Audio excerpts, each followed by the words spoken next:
Hey. All So we're right, dropping all right, that bomb all on you right, today. all right. Today, we are reacting to WandaVision.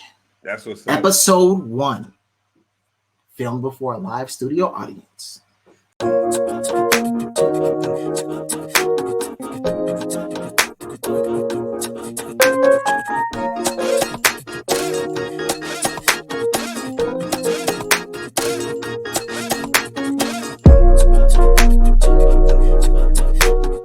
Welcome to CanonVision. Today, we are going to react to WandaVision. If you don't know, or if you couldn't tell, we have a little inspiration from WandaVision, being that we are CanonVision, where all things are connected. So it's only right that this be the first series that we break down and react to. So let's get it started. Let's get it. Let's go.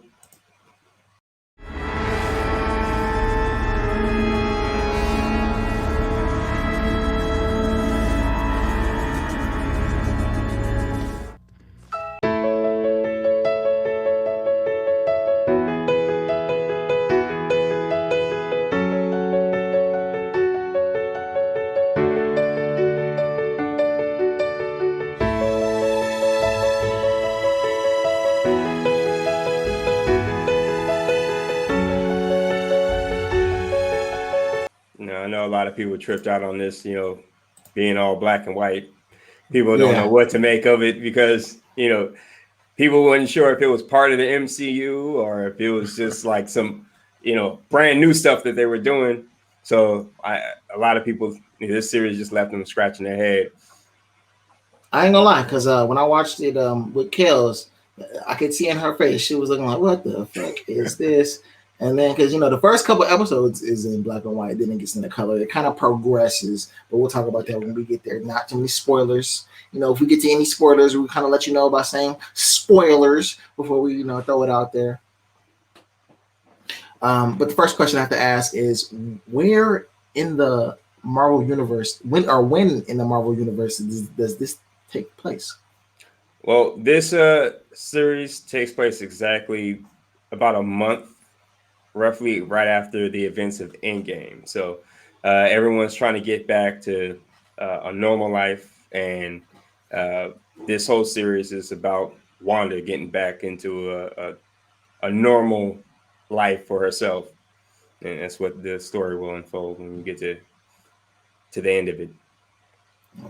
Okay. Trick, your thoughts on this? When you first heard about WandaVision, what were you kind of thinking? So, I'm not gonna lie, I didn't even put it together. Wanda and Vision, you got the. I was like WandaVision, and then it shows this whole black and white thing. I'm like, okay, all right, got old thing like that whole first episode. I was just like, okay, I guess this is all right. I don't know what to think, but we'll see where it goes from there. I had to give it a chance. Everyone feels the same way. Everyone was apprehensive about this. Everyone I talked to, they have a very hard time getting past the first 2 episodes because no one wants to watch a black and white show. It's very difficult for people to, no matter how good the writing or just how good the acting is, people have a problem with black and white. And as a spoiler, just to keep you guys engaged, it's a slow build. So you have to, once you get past those first 2 episodes, it grips you and you're going to want to watch more. Yeah, this show is definitely a slow burn. And I say to anyone that hasn't seen it, it's definitely worth having patience and sitting through to get out of the black and white phase and into color. The reward is very well deserved. All right, let's get back into it. Scene 2.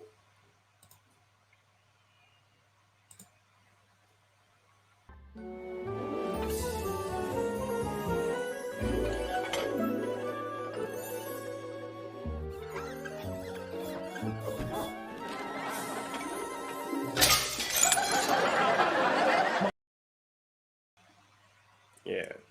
And so me being a kid from the 80s, loving Nick at Night, I loved all the black and white shows. So I was a big fan of Lucy, Dick Van Dyke.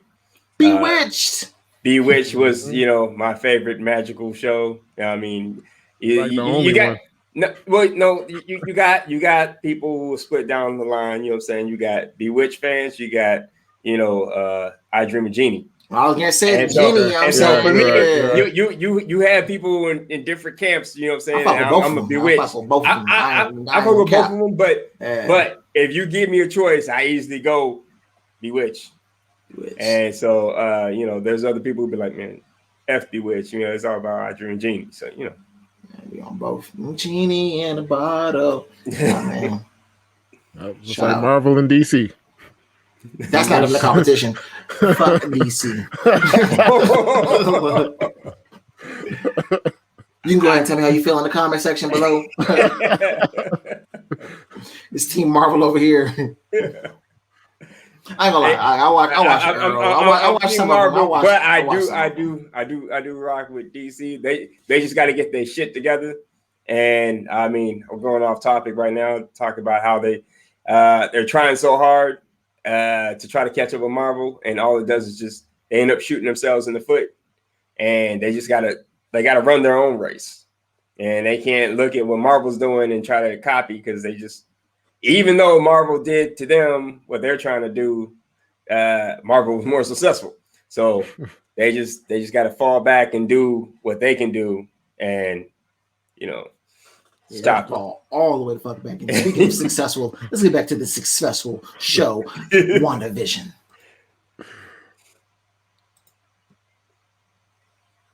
No, there on the calendar, someone's drawn a little heart right above today's date. Oh, yes, the heart. Well, don't tell me you have forgotten, Viz. Forgotten? Oh, Wanda, I'm incapable of forgetfulness. I remember everything. That's not an exaggeration. In fact, I'm incapable of exaggeration.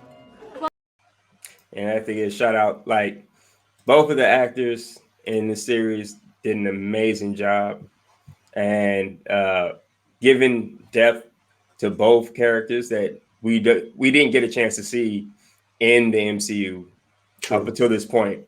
So showcasing these two actors and, you know, them giving life to these characters is still like one of the highlights for me, like watching this show. Agreed. And Loki, the chemistry between both of them. Yeah. And Loki, what fucked me up is I didn't even know that was whatchamacallit's little sisters. Oh, yeah. She and Olsen. Yeah. I was like, got me completely captivated in the character, bro. But then I'm gonna sit back. I'm like, yeah, you're right. You can see it. Yeah. Mm-hmm. It's that acting right there. They kept it in the family. Yeah. Checks the nepotism, you know what I mean? Hey, Will Smith, we keep it in the family, bro. Like, holler at me, dog. That's right. That's right. Keep it in the family. We related, and then we related. So, you know, by nature, I can get you in there, bro. I can get you plugged in there, bro. Nepotism by nature. Hey, that's the new group, you know what I mean? Hey. All right, let's get back into this.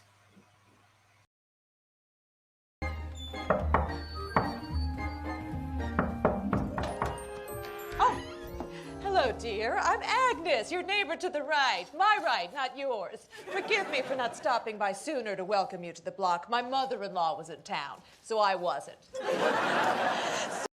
Yeah, and another great actress, Catherine. She did amazing. She did an amazing job, and again, the character was amazing. The one-liners was great, especially like the way how they go in and out of, you know, the decades. You can see how the comedy also kind of changes with it. But she had great delivery, and this was just another, you know, jewel for this whole show. This is, you know, another win for Marvel.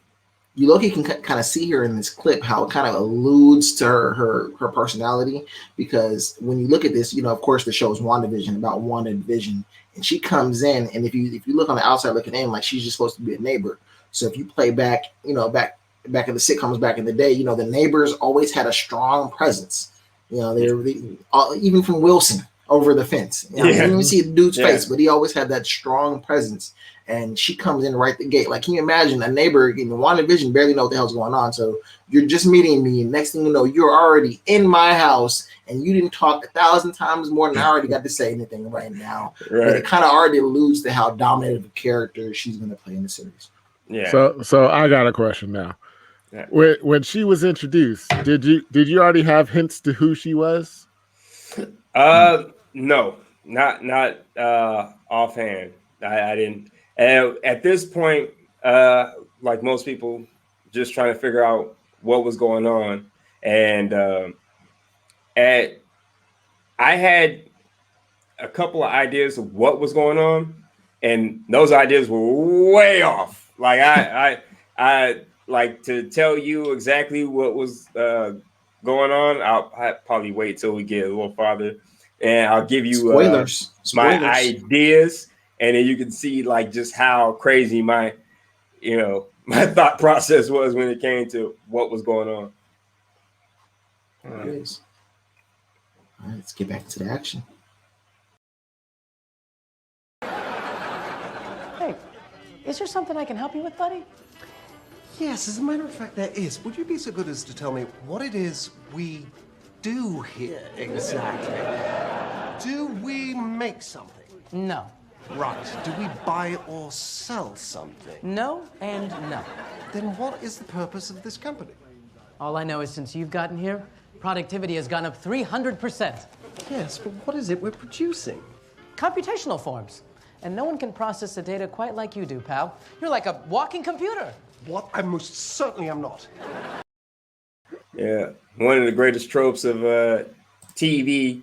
There was always someone that worked at a job and didn't know what the hell they did. Shit, I worked at a job and I didn't know what the hell I did. Bro, I can relate so bad. I was like, what the fuck are we doing around here?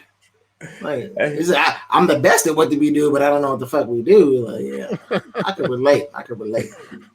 I mean, don't get me wrong. I did have a couple of jobs I didn't know, but I didn't care to ask questions though.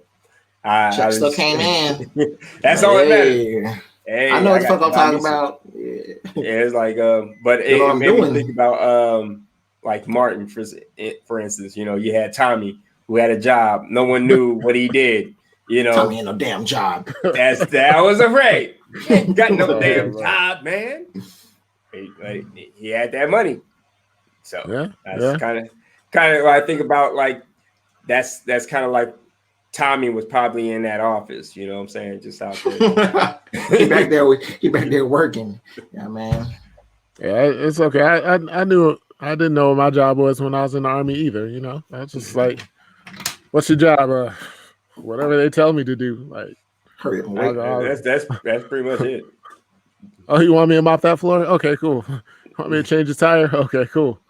Want me to carry these office supplies over to the next building? Got you. America. Yeah.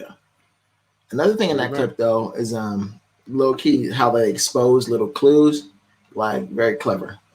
Oh, yeah. You're like a walking computer, but it kind of also alludes, well, not alludes, but it shows you how no one else, how there's a whole world, but they're, they don't know really what's going on. Yeah, man. Yeah, there's a lot of little clues, big clues. Like, for instance, in the previous scene where we were watching Wanda in the kitchen, and she hits him in the head with the plate. And she makes the little comment. She's like, "Oh, my husband is an unbreakable head."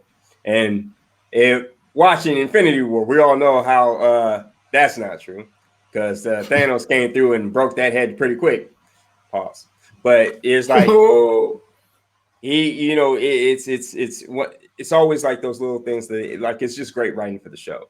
There's tons of things for you to pick up, and for diehard fans and new fans, there's a whole bunch of stuff for everyone to pick up.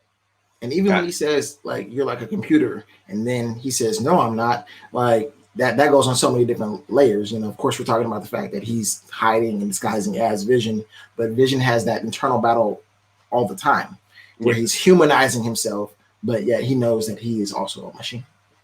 Yeah. Yep. All right, let's get back into that action.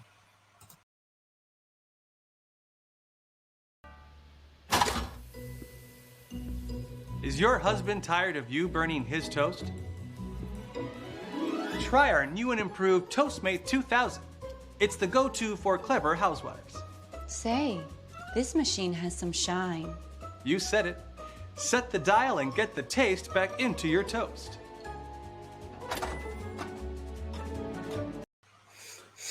Now, for this clip, I picked up on this one pretty quick, where I knew that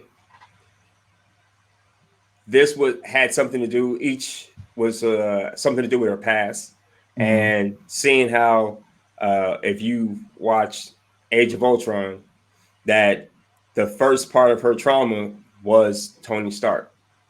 And so the fact that this toaster was a Stark toaster, it was the first part of her trauma. And so that was like the thing that I picked up when I was like, oh, Stark, okay, you're the first one to like, you know, cause some issues now. I was waiting for like the commercial to like have burnt toast or something, but it didn't. And me, I just like the fact that they incorporated the old school style commercials, and then even they played them out exactly how it would.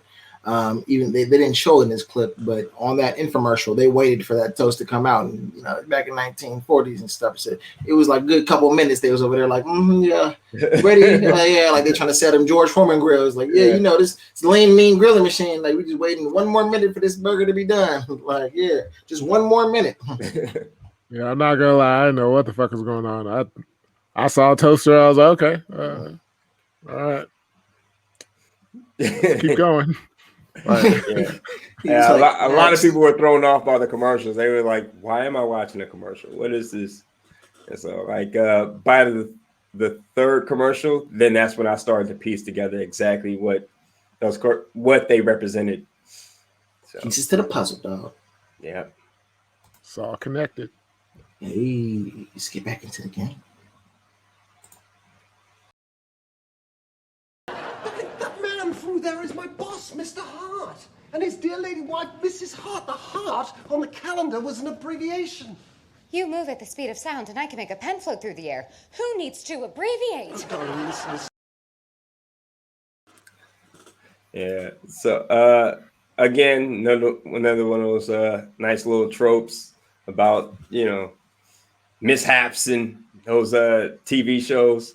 You know, the thing that cracked me up was when she was walking up behind that big dude, acting like she couldn't tell the difference between her husband and like a dude literally 3 times the man, massive, you know. So it's, you know, that was one of the crazy things. But yeah, I loved how they brought old girl from the '70s show in there. She was I'm saying give her a little role popping out of nowhere, and you know, because you always think of her as the '70s show, so she already goes back into a retro mind state when you think about her, and all she has to do is play that same exact role.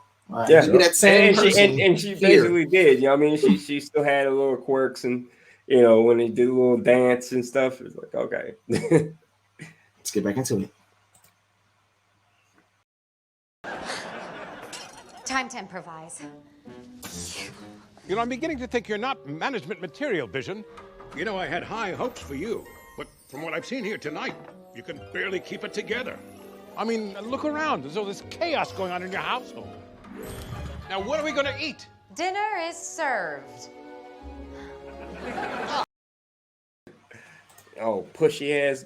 He can't wait to eat, man. Of course, I'm saying, like, out of all things, you know, he worried about is that food. But think about the bigger picture. You know what I mean? The dude already said this is the most productive dude in the whole company, and you're like, now you ain't management material because we ain't got no food on the table. I know. Ain't that some shit? Oh man, but I love this scene though.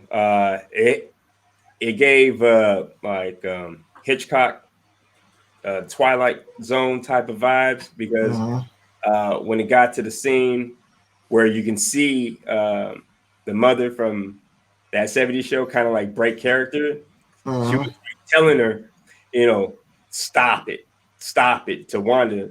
Wanda ended up, you know, telling Vision like, yo, we got to do something, because, you know, everyone was playing their part, but when things was going south, is like no one could break character, and Wanda didn't want to. So, you know, having that moment where everything just kind of went crazy, you see like the camera like zooms in a weird way, and it was like, that's when I was like, man, it feels like I'm watching like a, you know, Twilight Zone type of, you know, show right now.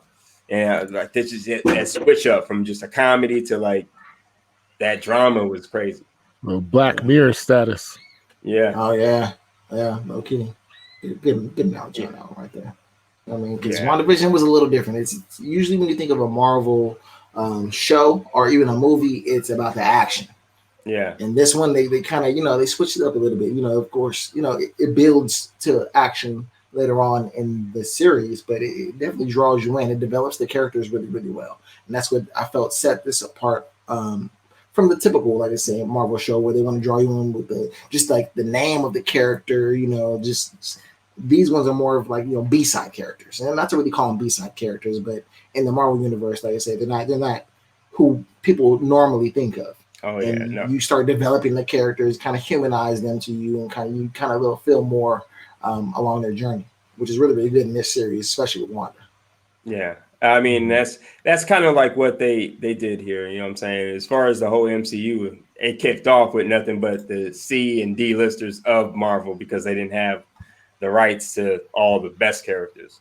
But yeah, this whole series, which I mean, this was Marvel's very first series. I mean, there are a lot of Marvel shows, but this is Marvel Studios' very first show.